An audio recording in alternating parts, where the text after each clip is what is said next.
Good morning, everyone, and welcome to the show. I'm glad to have you guys here. You know what? I got good news and I got bad news today. And, well, let's get started with the show. Let's not waste any time. Let's open up the charts. And listen. Okay, let's get started. Open up the charts right here, and we'll go to the silver price first thing. And we're going to take a look at it.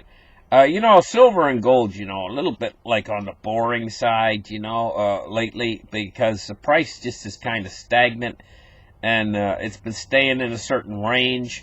It's 14, well, I should be glad for little things. We got a 4-cent gain on the price of silver today. It's $14.43 on silver. Let's take a look at gold. $12.81.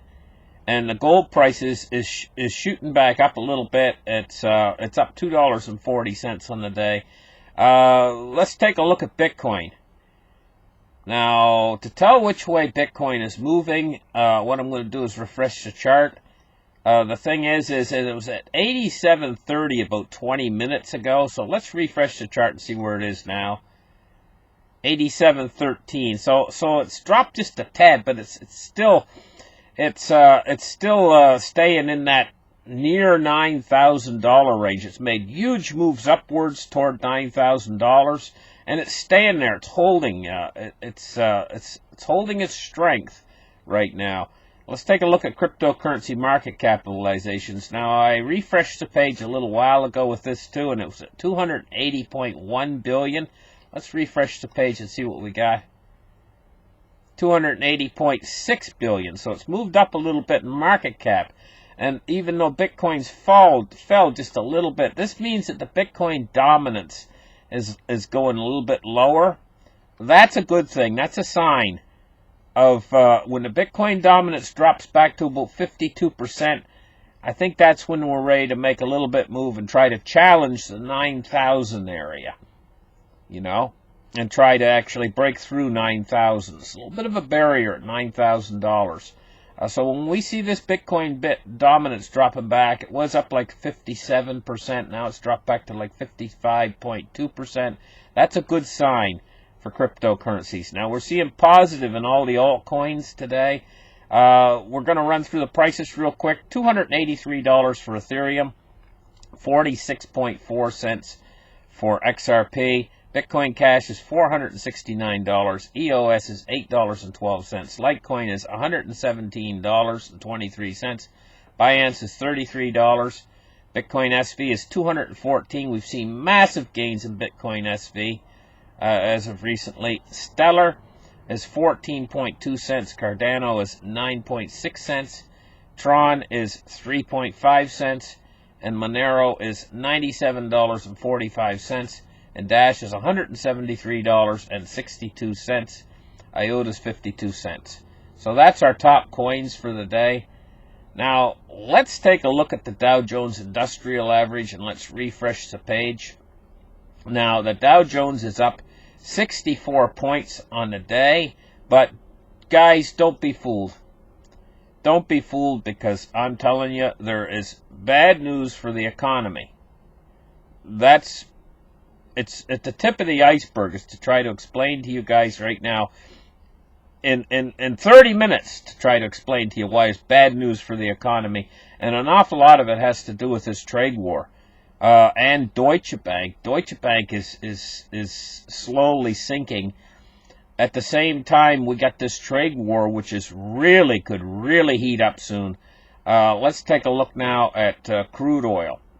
Crude oil is $59.15, and we're seeing a little bit of drop-off in price. Not in the 60s anymore. It's up 34 cents on the day, though. Crude oil price, I do not believe that they're going to go to war. I said this about Iran a while ago, the United States, and I said I don't think they're going to go to war.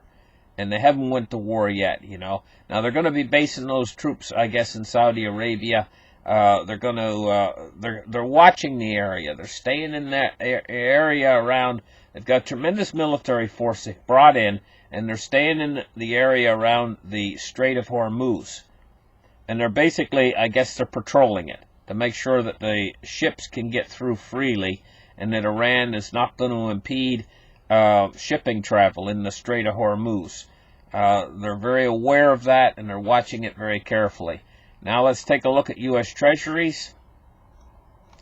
We're looking at the Treasuries moving up, the yields moving up today, but they're not moving up substantially. We get this. I've watched this happen. We'll get a day when the yields will rise a little bit, but they don't rise as much as they fell the day before. And then the next day they'll come in strong and fall again. It's taking 2 steps forward, 1 step back, 2 steps forward, 1 step back toward this yield curve inversion. And it's been doing this for a while. It's an unusual pattern that I've noticed. Now let's take a look at the U.S. dollar index, 98.18. So the dollar's up just a little bit today, just a hair.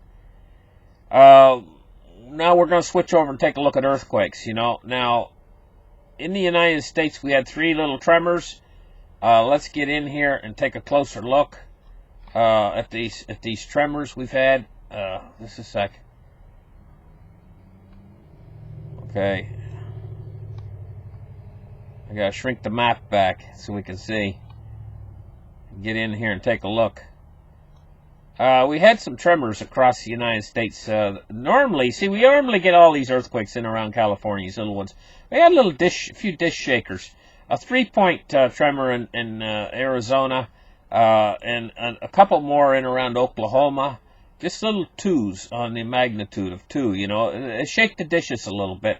And the most unusual one was 8 hours ago in Tennessee. We had a 2.18 in Tiptonville, Tennessee, These are dish shakers. Anyway, now we're going to talk about disease for a little bit. I couldn't bring the disease. Well, I'll try right now. I'll try to bring the disease chart up. Okay, here we go. There's nothing in the United States right now, but you know what?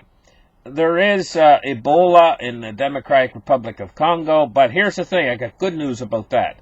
My good news is about the Ebola outbreak. I've been reading today about the emergency responses that the World Health Organization is going to bring into the area, and they're going to come in with a much larger response to this to try to get it under control in the upcoming days. But it's on the increase right now. There's more and more people are getting it there in the Congo. But they're going to come in with a hard, strong response to this.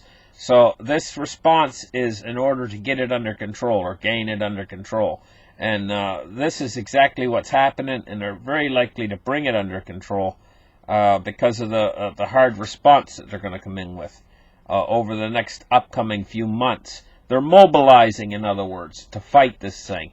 And they're going to come in with a very strong response. I was reading about what the response is going to be. They're even going to find the leaders of these militia groups in the country that's been causing the trouble and causing it to spread, and they're going to actually sit down and talk with them, and they're going to try to make a coordinated response in the area.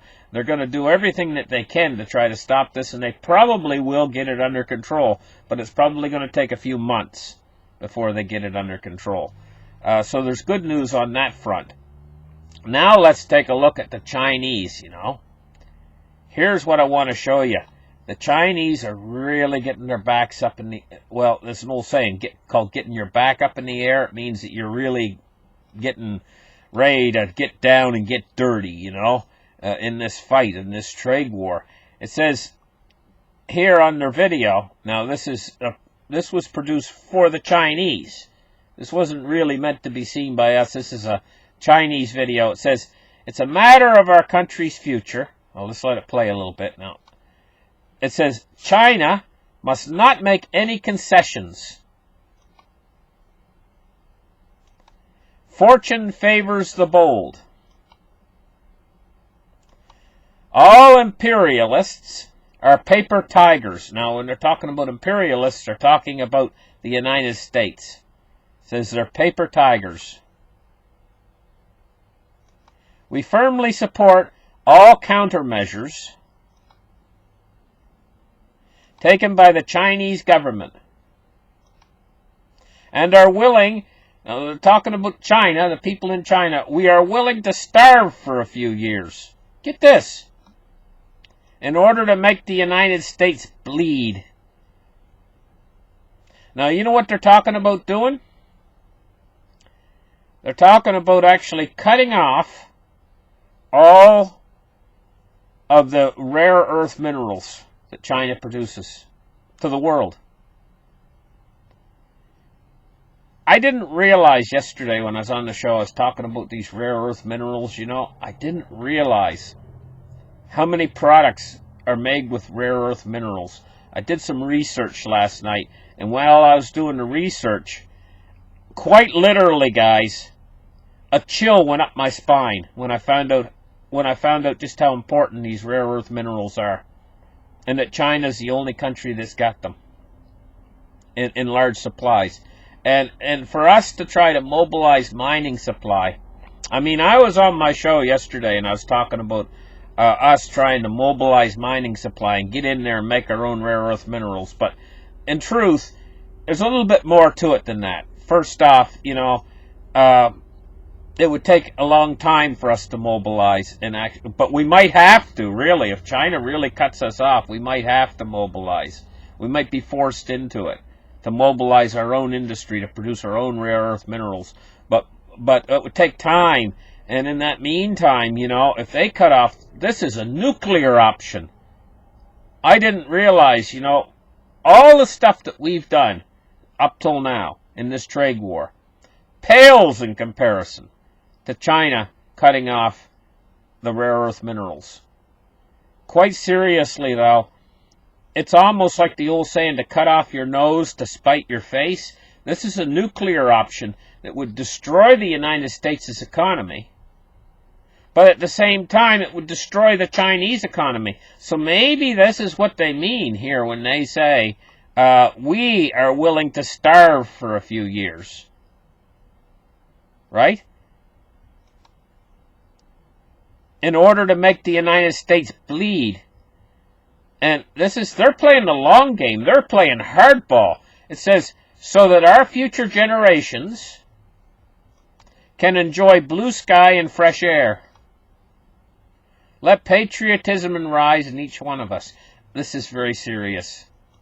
This trade war could go to a new level and bring on not a recession. A recession's already in the cards. We're going to have a recession. There's absolutely no way out of a recession. We're sloping into a recession already.